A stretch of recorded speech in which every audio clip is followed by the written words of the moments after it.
Bueno, e continuamos no programa, temos agora a Francisco Alonso Toucido, el tamén é arqueólogo, leva moito tempo traballando, de feito, o mes que ven ten entregada a súa tese doutoral, non é por presionar, pero está centrado na investigación da Alta Idade Media dende o punto de vista da cerámica. Acabamos de falar pola mañán da materialidade da cultura material inmoble e el nos vai falar da cultura material moble. Fran é arqueólogo, é investigador asociado ao grupo de investigación Síncrisis, pero eu creo que destacaría que é emprendedor da arqueoloxía.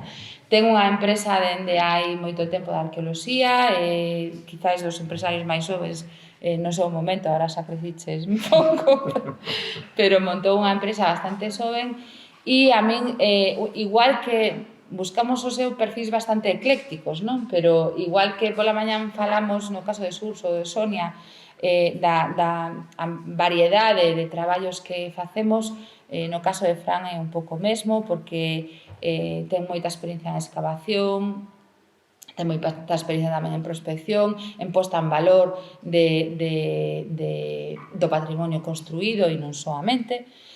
E agora está participando en proxectos moi interesantes como pode ser o de Casallo que se presentou a semana pasada, pero tamén as excavacións de Sober, etcétera, etcétera. E vennos a falar desa outra cultura material que é a que está asociada ás cerámicas. Sin máis. Bueno, pois, o primeiro de todo, quería dar as primeiras grazas a Rebeca pola presentación e tamén aos organizadores por terme convidado aquí a falar na Pobra. A verdade é que sempre un placer que veño, sempre me sinto e o equipo co que traballo nos sentimos moi ben acollidos. Acabamos de ver agora unha presentación que bueno, a de Rebeca, que creo que foi un dos grandes proxectos de investigación que se teñen realizado en arqueoloxía en Galicia, por lo menos a esa escala, creo que, bueno, a nivel historiográfico, que se ten feito casi prácticamente nunca, non?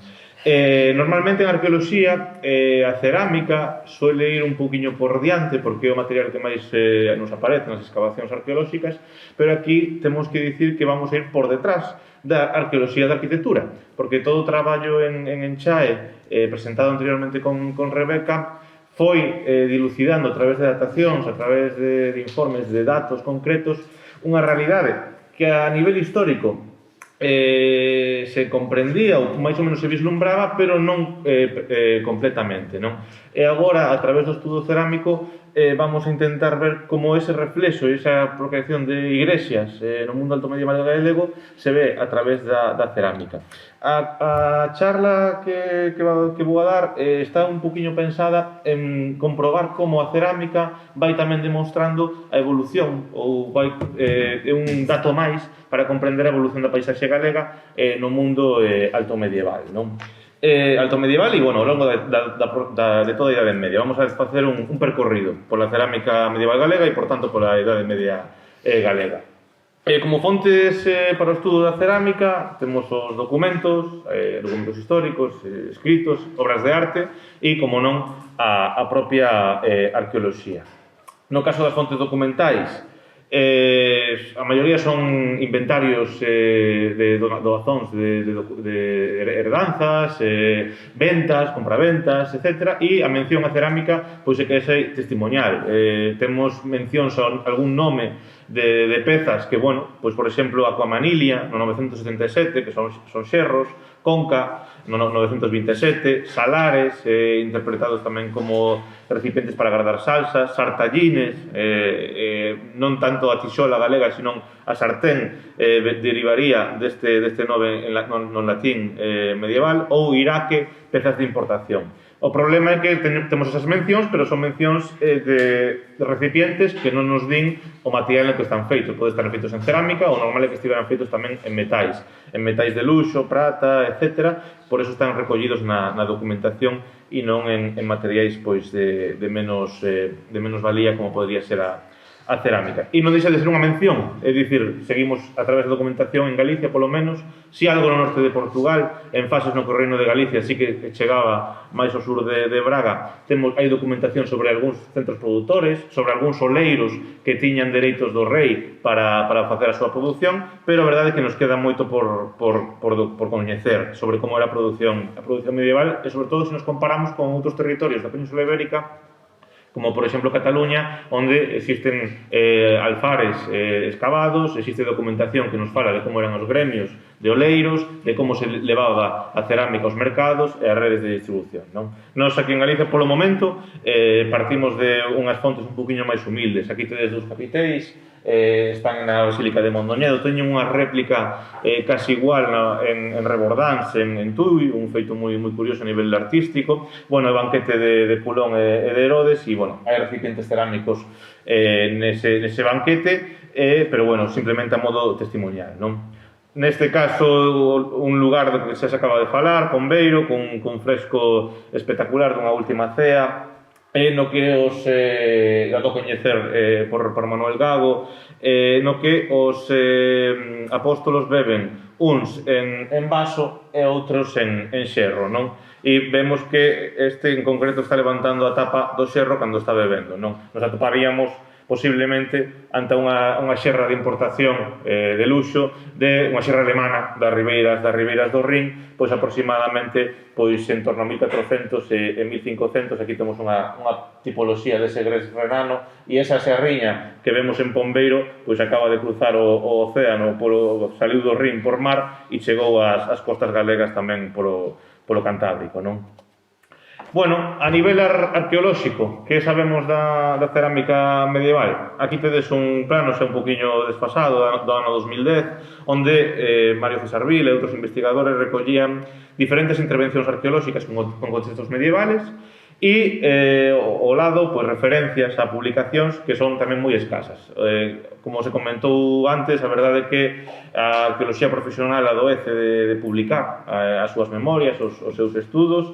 Eu tamén asumo parte desa culpa, porque intentamos publicar todo o que podemos, pero non damos abasto. E entón, o certo é que moitísimas intervencións que teñen cerámica medieval en moitísimos lugares de Galicia e falta moitísimo por ser publicado. As primeiras foron no ano 89, pequenos resumos, pequenas sínteses a través do que se tiña recollido nos museos, e que se iba topando pouco a pouco, sínteses que despois, hai que recoñecelo, conforme foi avanzando a investigación, se foron corroborando. Publicacións como as de César Vila e Bonilla de lazaretos excavados en Santiago, castelos medievais como o de Lúa, os de Martínez Casal do castelo de Rochaforte en Santiago, e varios espazos distribuídos por toda Galicia, pero como tamén pasa na depresión meridiana, no eixo atlántico, pois maioritariamente concentrados na beira atlántica. E lugares como a Terra de Lemos e a zona oriental de Galiza pois adoecen destes estudos. Ahora vamos ir un pouquiño ao detalle das producións, pero para que se fagan unha idea de como vai cambiando a cerámica ao longo dos séculos e como eso tamén está asociado ao cambio na paisaxe e ao cambio nas redes comerciais e ao cambio cultural da ocupación do territorio. Isto non son cerámicas medievais, isto son cerámicas do Alto Imperio Romano que localizamos o ano pasado moi pertiño de aquí, na parroquia de Proendos, en Sober, no que posiblemente sexa, ainda estamos agora precisamente hoxe excavando no último día de intervención, unha vila romana alto imperial. Son producións que herdan o sistema de produción castrexo da Idade do Ferro en Galicia, pero que tamén contan cunhas redes de distribución a moi longa distancia. Por exemplo, aquí teñen cerámica terrasigilata fabricada na zona da actual Rioxa, en Tricio, e as redes de distribución funcionan nunha lógica da paisaxe que non ten nada que ver coa lógica da paisaxe que temos hoxe en día. Nun sistema agrícola romano, de grandes latifundios, e o que temos en Sober é un lugar que artella toda esa paisaxe, pero unha paisaxe diferente, moi diferente a que temos hoxe en día, e a nosa, que ten máis que ver co mundo alto medieval. Máis desas terrasisilatas, cerámica de importación, sempre se fai a similitude que digamos que a cerámica de Sargadelos no momento, século I, II despois de Cristo, Pero, conforme avanza, corren os séculos, xa no século V, no século VI, empezan a aparecer unhas producións que xa responden a outra lógica. Responden a cadenas de distribución máis reducidas. Empeza a cidade de Lugo a producir. Lugo é unha das grandes cidades oleiras da Península Ibérica no século V, e a súa distribución é máis a unha escala un poquinho máis reducida. Sobre todo no noroeste, aínda que a súa produción pode chegar un poquinho máis lonxe, pero digamos que as cadeas de distribución se van reducindo. Lugo sigue sendo unha cidade, pero xa vai perdendo poboación, vai perdendo entidade, e digamos que entramos nunha escala de ruralización, se queremos chamarlle así. Son pezas grises, son pezas un poquinho máis toscas, o acceso aos materiales xa non é tan doado como en épocas precedentes, as pastas son un poquinho menos tratadas, sigue habendo torno, pero xa neste momento as coccións pasan a ser coccións oscuras, fornos un poquinho máis precarios, e digamos que, tamén cerámicas, a comparación salta a vista, non? Esas paredes toscas, descascarilladas, etc., comparadas coas cerámicas do Alto Imperio. Algo está sucedendo, unhas transformacións na paisaxe, na sociedade, na cultura, que tamén teñen a súa mostra na cerámica. En este momento, cando o torno alto deixa de usarse e empezan a partir do século V, século VI principalmente, a documentarse producións a torneta e producións tamén realizadas a man. Aquí temos a dúas señoras empregando unha torneta nos anos 50, documentadas por García Alén, no seu imprescindible libro sobre a olería tradicional galega, e este sería o proceso que a inicios da Idade Media se empeza a dar xunto coas producións a man. Que implica este proceso? Un torno baixo, moito máis incómodo, moito menos ergonómico que o torno alto, o que se dan as rotacións co pé. Aquí hai que darlle coa man, e incluso ten que haber un axudante, neste caso hai unha señora que está levantando a peza e hai outra que está xirando a torneta para darlle a rotación necesaria. E son as pezas, o comprobamos, esa peza ten luz rasante, e as marcas que vemos aí, tres dedos, son as dedadas dun oleiro ou dunha oleira medieval. Entón, a partir dese momento, unha técnica que podemos marcar como un poquinho menos ergonómica que a precedente. Esta técnica sigue ata os nosos días. Gundibós é a técnica tradicional que se leva ali. Entón, tamén outra danza da época alto medieval, tamén na cerámica. Noutros xacementos, aquí temos, por exemplo, Casanova, que se documentou na autovía que vai, a autovía A8, que vai en dirección a Asturias. Gracias á amplitude da obra se pudo documentar un xacemento alto medieval. Claro, pasamos de vilas, aglomerados secundarios, cidades e povos, a un poboamento disperso no rural en base a aldeas e que deixan moi pouca materialidade. Hai moi poucas estruturas realizadas en pedra, estamos falando do século VII, VIII. As construcións son construcións realizadas en madeira, materiais perecedeiros, únicamente se atopan principalmente os buratos de poste destas construcións, e comprobamos como hai cerámicas que ainda están feitas a torno. A de arriba a esquerda se ve que ten ainda as marcas de torno, pero xunto a esas, que teñen unha certa maior calidade, xa empezan a aparecer cerámicas como a da dereita, non se ve moi ben na imaxe, pero máis toscas, cun desgastante moito menos seleccionado, feitas a man ou feitas a torneta, e o mesmo sucede no xacemento da Pousada, do que Rebeca Blanco foi directora no seu momento, tamén localizado grazas a unha grande obra pública, que as obras públicas son unha boa oportunidade para documentar o rural en todas as épocas, porque é o momento no que se poden abrir grandes extensións de terreo, e se fai un control arqueolóxico correcto, pois a investigación avanza moito, tanto na Alta Idade Media como, por exemplo, na Idade do Bronce, non? Pois na Pousada temos exactamente o mesmo proceso, xa con pezas feitas a man, feitas a torneta, desgrasantes moi mal seleccionados e, defectos de cocción non, unha cocción irregular, cerámicas oscuras, fornos que non lles entra ben o oxíxeno e, por tanto, as pezas salen negras ou polo menos en cores opacos, etc., non? ou, por exemplo, no xacemento de Pereiras. Aquí, grazas a... Isto está en Ourense, pretiño a uns 20 km cara ao oeste da cidade de Ourense e na beira norte do río Miño. O xacemento de Pereiras é famoso porque nel se topou un broche alto medieval, ou, bueno, tardo antigo, con esa referencia, e tamén as cerámicas reflicten este momento.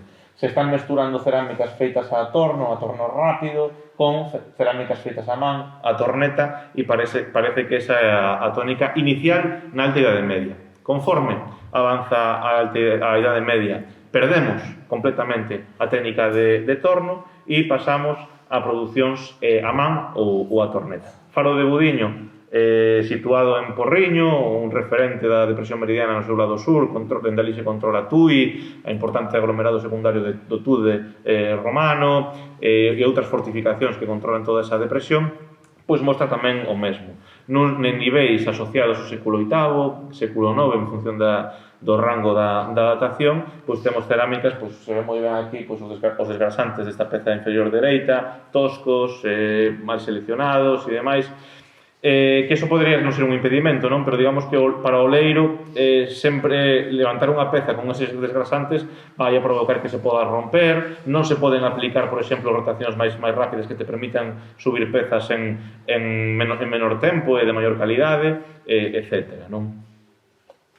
No Castelo de Portomeiro, recentemente, excavado o ano pasado e agora recentemente tamén acabamos de rematar unha campaña, xa nos movemos en torno ao século X. Xa estamos próximos a esa grande eclosión de igrexas no rural galego. E aquí o que topamos son herdanzas destas producións máis toscas, pero que a partir do X xa se empezan a mellorar e digamos que a paisaxe se empeza a estandarizar. É dicir, se pensamos que as igrexas están crecendo principalmente a partir do X, principalmente o X, se está promovendo un control do territorio, un control da paisaxe e se está organizando en maior grado, tal vez de poderes con control superior, a paisaxe galega, non? Pois isto a nivel cerámico tamén o constatamos. A partir deste momento no século X, a cerámica se empeza a estandarizar, deixa de haber tal vez unha produción máis rural, máis próxima, máis de autoconsumo, e empeza a haber centros productores que fabrican esa cerámica e distribúen. A que escala? Eso é o que descoñecemos, non? Non sabemos como son, pois o que sei, municipal, comarcal, ou a nivel galego completo seguramente non, polo tipo de cerámicas que salen, pero tal vez a nivel comarcal ou un poquinho supracomarcal. Son cerámicas xa realizadas a torneta, xa non temos a factura a man, e son, este tipo de bordes que temos aquí, son bordes biselados, tampouco quero entrar en aspectos técnicos, temos xa decoracións máis abundantes, con disitacións, con cordóns, con incisións, e principalmente olas de cociña e almacenaxe.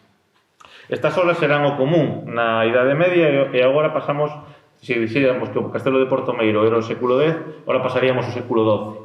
Xa no XII, plena Idade Media, temos un poder importante en Santiago co arzobispado, a realidade do XII é completamente diferente a do século X, están as ordes monacais espallándose por todo o territorio, unha agricultura en puxanza, e temos o que se chama a cerámica gris medieval ou gris perla. Estos son fragmentos cerámicos localizados na cidade de Santiago, son as mesmas formas, se ven a través do debuxo que víamos no século XII, pero as pastas xa son máis coidadas, unha selección mellor de desgrasantes, e aquí xa a especialización chega ao seu culme, non? Xa a partir do XII, pois digamos que temos unha Galicia máis urbana, antes falábamos de Monforte, como podría ter ese orixe en época pleno-medieval, os núcleos urbanos se van artellando, van controlando un territorio, tanto a nivel de produción agrícola como tamén produción artesanal, como era a cerámica.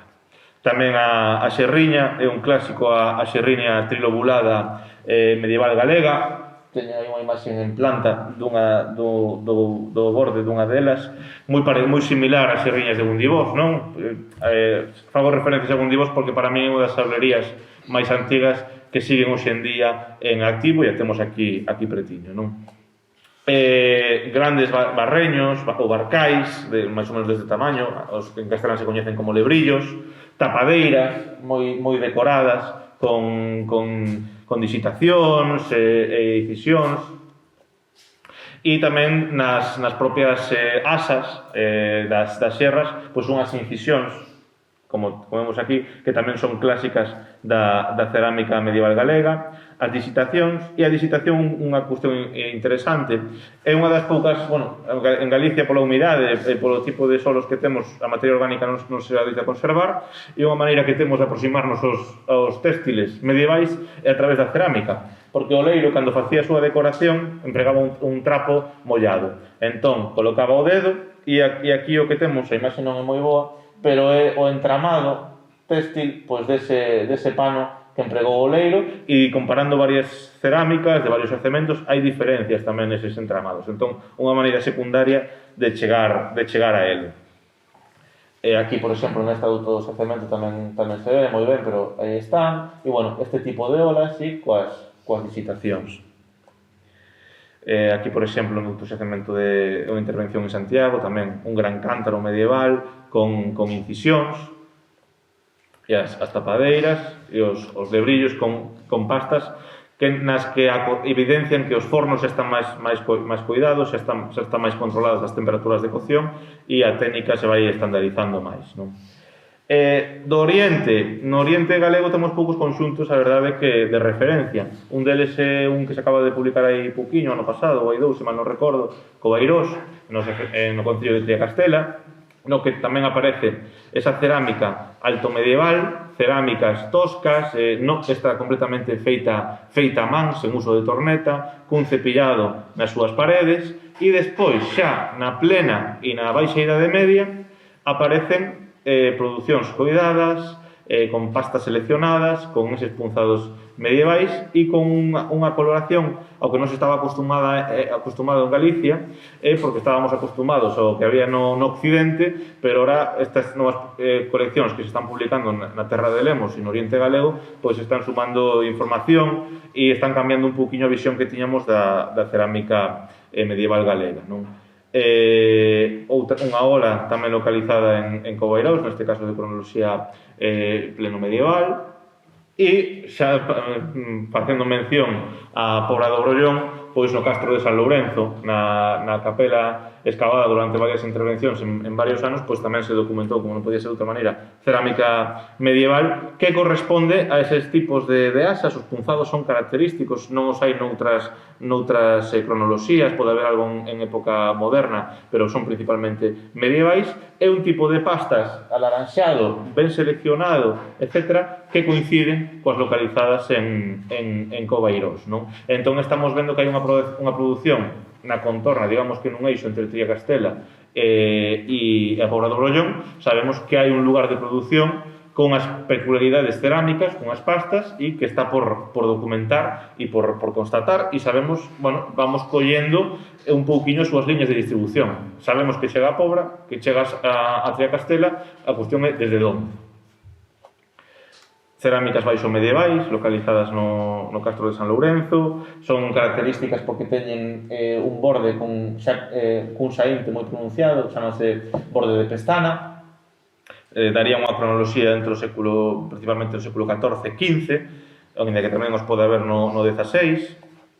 E, bueno, máis olas do Castro de San Lourenzo da campaña de 2016, cun borde oblicuo, que eso tamén nos está dando cronoloxía. A partir da plena Idade Media, do século X, os bordes galegos son oblicuos, e despois, na baixa Idade Media, os bordes das olas galegas se volven máis horizontais. Tamén hai oblicuos, pero se volven horizontais. Un clásico, que xa nos presentou antes Rebeca, o xacemento, bueno, Armeá, a parroquia de Armeá, Allariz, é excepcional en todos os sentidos, e tamén a nivel cerámico. No cano da crita que nos presentou antes Rebeca, se realizan no século XX intervencións de mantemento, se limpa ese cano e aparecen 120 serriñas medievais intactas. están fotografiadas aquí por Manuel Chamoso Lamas no seu momento, tal cual como foron localizadas. Algúnha lle falta unha mosquiña no borde, un asa, pero de verdade un achádego espectacular en todo o occidente europeo, vamos, non hai un paralelo igual para algo así en época medieval. E aquí tamén quería chamar un pouquinho a atención, temos a famosa xarra trilobulada, como vemos aquí arriba á esquerda, pero tamén temos a xarra trilobulada xa con un peche similar ao que presenta Gundibos. E estas xarras teñen unha peculiaridade, todas contan cun código en base a incisións e un código que se repite casi unha ou dúas veces únicamente, 3 líneas en horizontal, 3 líneas en horizontal e un punto arriba, un punto únicamente, etc. Estamos aquí ante un depósito ritual, posiblemente nun dos momentos, nunha das fases de construcción da basílica, estamos ante un depósito de xerros. Hai que ter en conta que as xerras son para guardar auga, e estamos en Santa Mariña de Augas Santas, non? Xa o propio nome Santa Mariña está vinculado cos líquidos, e Augas Santas para máis inri, e temos un depósito de 120 xerriñas que quedaron aí, é dicir, non é que estén tiradas, non é que estén amortizadas, foron colocadas xerriñas para conter líquidos, non? Entón, isto ainda lle dá máis valor ao conxunto, e a nivel de, cerámico, nos atopamos ante unhas cerámicas xa realizadas a torno, pastas moito máis decantadas, moito máis cuidadas, cunha estandarización clara, e nos atopamos na Baixa Idade Media. Estaba presentando en todo momento cerámicas galegas, cerámicas producidas en Galicia ou no antigo reino de Galicia, no antigo reino medieval. Pero en Galicia tamén hubo importacións. Empezan tamén nese momento que dicen que era un troco fundamental, que é o século XII. O século XII troca moitas cousas, tamén relacionado co Camiño de Santiago, arte románica, a Catedral de Santiago, etc. E tamén eso se trasluce na cerámica. Empezan a chegar, igual que chegarían despois, como vimos antes en Pombeiro, no século XV, cerámicas dende o Rin. No século XII empezan a chegar cerámicas dende as costas francesas. Son os vidrados da zona de Santonge e posteriormente da costa británica. Son vidrados en verde, pastas con desgrasantes calcáreos, por lo tanto en Galicia, salvo no Oriente, non habería, e se empezan a distribuir en zonas urbanas, non? Aquí isto é un tipo de asa localizado en Santiago. Teñen vidrados que en Galicia ata a época moderna non se coñece a fabricación con vidrados, con ese recubrimento, con esmalte, neste caso un esmalte de cobre, por eso a cor é verde.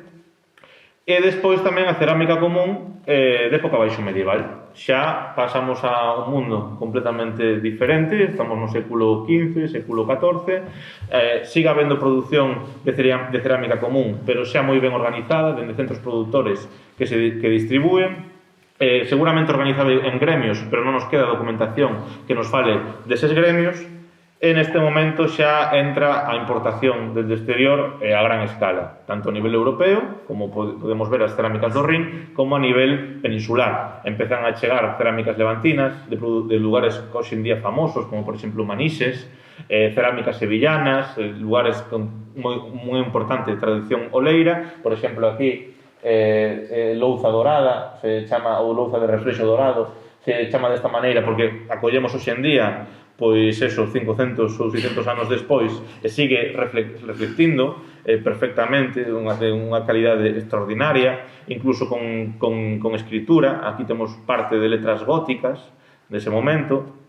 Esa louza dorada no castelo de Pambre, en Palas de Reis, ainda se ve o reflexo e a escritura en caracteres góticos típicos dese momento. Ou Rocha Branca, na que, Rocha Branca está situado en Padrón, é un castelo da Mitra compostelana, era un castelo pero era un pazo, un gran pazo vinculado ao arcebispo Lope de Mendoza, que era sevillano, e neste caso se chega a facer un encargo dende Galicia ao exterior, posiblemente alfares sevillanos ou tamén valencianos, no que o propio arcebispo encarga azulexos nos que se menciona Santiago, e aquí pon Don Lope de Mendoza. Ahora, en canto se minimiza isto, a ver si se ve. Tamén en letras góticas, o sombreiro, as veneras, as vieiras, etc., vinculadas á tradición xacobea. E aquí estamos xa falando dos momentos finais da Idade Media, baixa Idade Media, empezaríamos despois na Idade Moderna, e aquí hai unha cuestión interesante na zona que está tamén por investigarse. No Castro de San Lourenzo, na capela, hai ocupación moderna, hai moitísimas moedas. Non documentamos unha cerámica clara vinculada a ese momento, porque estamos acostumados a estudar a cerámica de espazos urbanos, como por exemplo comentou antes Iván, que en Monforte salían esmaltadas modernas, etc. Pero a capela de San Lourenzo é o reflexo dunha sociedade rural no que a cerámica esmaltada non adoitaba chegar. Se chegaba era pois a reitoral de turno, ao mosteiro de turno, pero non aos labregos da zona. E identificamos un tipo de produción moi ben seleccionada, pastas alaranxadas, desgrasantes seleccionados e de boa calidade, pero cerámica común que non coincide cos preceptos medievais e que, por descarte, non por outra cousa, asociamos a momentos da Idade Moderna. Por tanto, estaríamos ante unha das primeiras veces que se ten documentado cerámica común en contextos arqueolóxicos en época moderna, cerámica común galega, e isto tamén está por documentar onde se produce, como se distribúe e a que escalas, non? E despois, antes falei de xerras, de olas e de recipientes que obviaban, por exemplo, o servizo de mesa. Non había pratos, non había fontes en cerámica. Pois isto é o rexistro invisible. Como ben dixen, Galicia non permite a conservación de certos materiais e só se conservan en contextos extraordinarios. Por exemplo, pozos, lugares onde haya pouco oxígeno, onde haya auga e non oxígeno. Aquí temos unha baixela medieval do século XIII, de XIII ao XIV, localizado nun pozo en Santiago de Compostela. Os pratos e as fontes eran principalmente madeira, unha tornería tradicional que en lugares como Asturias se sigue conservando, pero que en Galicia fomos perdendo, pero existía. Ou, por exemplo, os xerros de mimbre, usados en Santiago de Compostela para tomar os viños ata os anos 50 e que estaban impermeabilizados con xerra con cera de abella, non? Falábamos da paisaxe. Todo isto ten unha transmisión, un reflexo na propia paisaxe. Dende os propios fornos, na alta Idade Media, estruturas de autoconsumo, fornos excavados no chan e que podían incluso haber pequenas producións en cada parroquia galega. Estos fornos ata hoxe en día se podían seguir tendo utilizado, Gundibós xa os deixou de utilizar, pero, por exemplo, en Portugal, no norte de Portugal, se siguen utilizando a nivel de olería tradicional, pero xa especializada. Parroquias enteiras especializadas na produción deste tipo de elementos cerámicos e con estos fornos. Xa, se tiveramos obradoiros urbanos, con gremios, etc., pois estaríamos ante estruturas con unha maior presenza na paisaxe, cunha maior necesidade de material para queimar, etc. Non fornos coa súa caldeira, coa súa parrilla e coa súa gran cámara de combustión. Ainda non que se escavou o primeiro forno de cerámica medieval galega en Galicia. Hai que localizalo, ainda non se atopou. Si que se teñen atopado ata o século VI. A partir do VI, os descoñecemos completamente ata a Idade Moderna. O único forno de Idade Moderna que está escavado en Galicia está en Rianxo, no Castelo da Lúa, e temos un baleiro enorme nese sentido. E o que falábamos da continuidade. Para min, Gundibós é un centro que debería ter orixe medieval polo tipo de producións que ten, e temos a sorte, si así, que está por comprobar, pois de que seguirá producindo ata os nosos días. Pero aquí temos o caso dunha lorería esquecida, o caso de Samos. Aquí temos un ámboa de Samos, cunha inscripción maravillosa, pon Samos, 15 de julio, año de 1720. Outros casos en Samos, pois pon Ízome, menganito de tal, en el año de 1706. As pastas recordan moito as documentadas no Castro de San Lourenzo e as documentadas en Triacastela, na cova de Eirós.